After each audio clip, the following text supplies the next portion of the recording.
Fertiliser industry, यही आज का हमारा टॉपिक होने वाला है। इसके 2-3 क्लास पहले हम लोग कुछ इंडस्ट्री के बारे में पढ़ चुके हैं, ठीक है। चलिए, तो आज हम लोग पढ़ेंगे फर्टिलाइजर इंडस्ट्री के बारे में। बेसिकली हम लोग आज किसके बारे में पढ़ने वाले हैं, वैसे फर्टिलाइजर, वैसे खाद जो कि हम लोग बेसिकली अपने खेत में इस्तेमाल करते हैं, है ना, अच्छे फसल के लिए। तो उसमें है, और जो हम लोग अपने फसल में अच्छे फसल के लिए इस्तेमाल करते हैं खाद का, उसी के बारे में हम लोग आज पढ़ेंगे।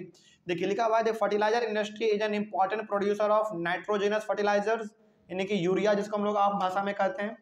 उसके बाद फिर phosphatic fertiliser and ammonium phosphate, यानी कि जिसको हम लोग हिंदी में या फिर आम भाषा में डीएपी कहते हैं, ठीक है। तो यदि आप आम जिंदगी में जाके देखेंगे, यदि छोटे मोटे किसानों से यदि आप पूछेंगे, तो भले ही उनको इसका इंग्लिश नाम मालूम ना हो, लेकिन यूरिया और डीएपी जरूर मालूम होता है, ठीक है। तो खेती में इस्तेमाल होने वाला जो सबसे ज़्यादा और सबसे पॉपुलर जो हमारा खाद है वो है आपका यूरिया और डीएपी, ठीक है। तो इस मायने में हमारा फर्टिलाइजर इंडस्ट्री थोड़ा बहुत आगे है और इम्पॉर्टेंट भी है। आगे बढ़ते हैं।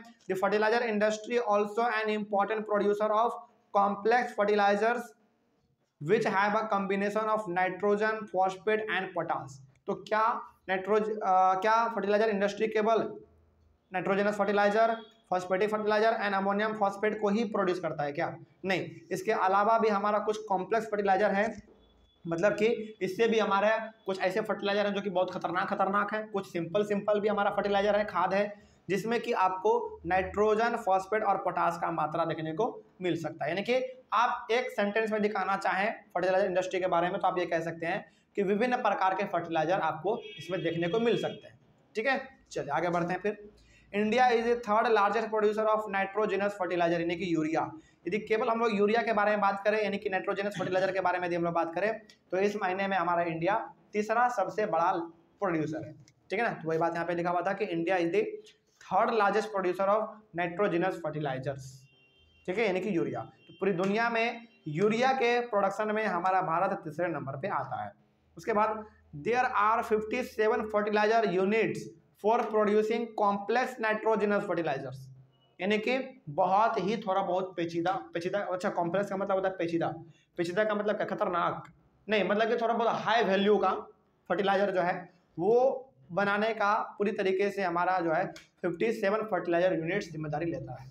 मतलब इसका ये हो गया कि हमारे भारत में थोड़ा बहुत जो पावरफुल फर्टिलाइजर्स हैं, क्योंकि जिसका इस्तेमाल बहुत ही ज़्यादा होता है, वैसे फर्टिलाइजर्स को बनाने के लिए हमारे भारत में टोटल 57 फर्टिलाइजर यूनिट्स हैं, ठीक है। आगे बढ़ते हैं। 29 फॉर यूरिया बनाने के लिए 29 को है।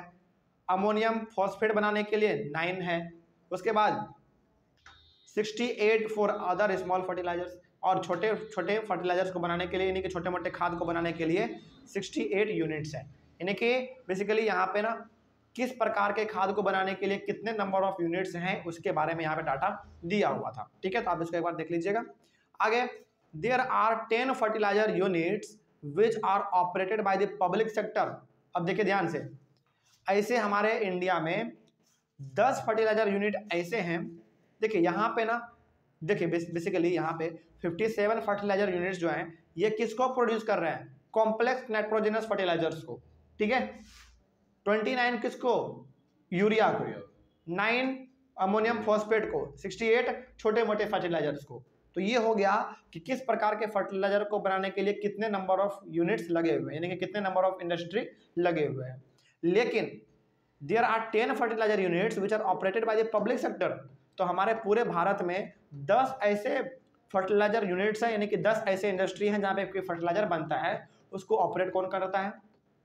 पब्लिक सेक्टर, यानी कि गवर्नमेंट उसको ऑपरेट करता है, ठीक है। And 1 fertilizer unit is operated by the cooperative sector, और एक फर्टिलाइजर यूनिट यानी कि एक फर्टिलाइजर इंडस्ट्री कौन ऑपरेट करेगा?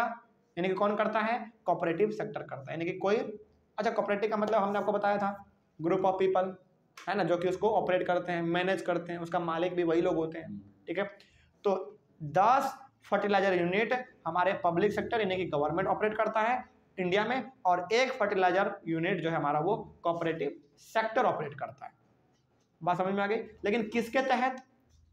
Under the fertilizer corporation of India, यानी कि इसके तहत जो है फर्टिलाइजर कॉरपोरेशन ऑफ इंडिया के तहत, ये क्या है? बेसिकली एक ऑर्गेनाइजेशन है गवर्नमेंट का, ऑर्गेनाइजेशन है। तो इसके तहत गवर्नमेंट और कोऑपरेटिव सेक्टर दोनों जो है अपना अलग अलग फर्टिलाइजर यूनिट को ऑपरेट करते हैं। ठीक है, चलिए आगे बढ़ते हैं फिर। तो याद रखिएगा किसके तहत आपसे पूछा जा सकता है, आपसे सवाल इसमें पूछा यह जा सकता है कि 10 फर्टिलाइजर यूनिट्स पब्लिक सेक्टर के द्वारा ऑपरेट किए जाते हैं और 1 फर्टिलाइजर यूनिट कोऑपरेटिव सेक्टर के द्वारा ऑपरेट किए जाते हैं, लेकिन किसके तहत, किसके अंडर में, वो है आपका फर्टिलाइजर कॉर्पोरेशन ऑफ इंडिया। ठीक है, आगे बढ़ते हैं। उसके बाद after the green revolution the industry expanded to several other parts of the country. जब हमारे भारत में ग्रीन रेवोल्यूशन आया तो ग्रीन रेवोल्यूशन बेसिकली क्या था, ग्रीन रिवॉल्यूशन एग्रीकल्चर के फील्ड में एक बहुत बड़ा आप कह सकते हैं तरक्की था। मतलब जब ग्रीन रिवॉल्यूशन आया तो उस समय क्या क्या देखने को मिला, उस समय पे हमारे पास ये देखने को मिला कि एग्रीकल्चर के फील्ड में HYV सीड्स दिया गया है ना, इंपॉर्टेंट और बहुत ही तगड़ा टेक्नोलॉजी दिया गया, जैसे ट्रैक्टर हो गया, सीड ड्रिल हो गया, ये सब चीज़ हो गया। उसके बाद यदि और आगे बढ़ के देखें हम लोग ग्रीन रिवॉल्यूशन में और क्या दिया गया, तो वो सबसे इंपॉर्टेंट था आपका फर्टिलाइजर, यानी कि अच्छे खाद, जिससे कि कम समय में फसल हो सकता है तैयार और ज़्यादा हो सकता है। बात समझ में आ गई। तो बेसिकली हम लोग जो खेत में फर्टिलाइजर इस्तेमाल करते हैं वो क्यों करते हैं, देखिए यदि हम लोग अपने खेत में फर्टिलाइजर का इस्तेमाल ना करें तो क्या हमारा अनाज का उत्पत्ति नहीं होगा, लेकिन समय ज़्यादा लगेगा और कम होगा, समय ज़्यादा लगेगा लेकिन प्रोडक्शन कम होगा। तो फर्टिलाइजर का इस्तेमाल क्यों करते हैं, समय क्या लगे हमारा, समय कम लगे। देखिए मतलब ये हो गया कि हम लोग क्या बिना फर्टिलाइजर का खेती नहीं कर सकते हैं, कर सकते हैं, लेकिन आपको समय क्या लगेगा, नहीं समय ज़्यादा लगेगा बिना फर्टिलाइजर के, बिना फर्टिलाइजर के समय ज़्यादा लगेगा लेकिन प्रोडक्शन क्या होगा आपका, कम होगा।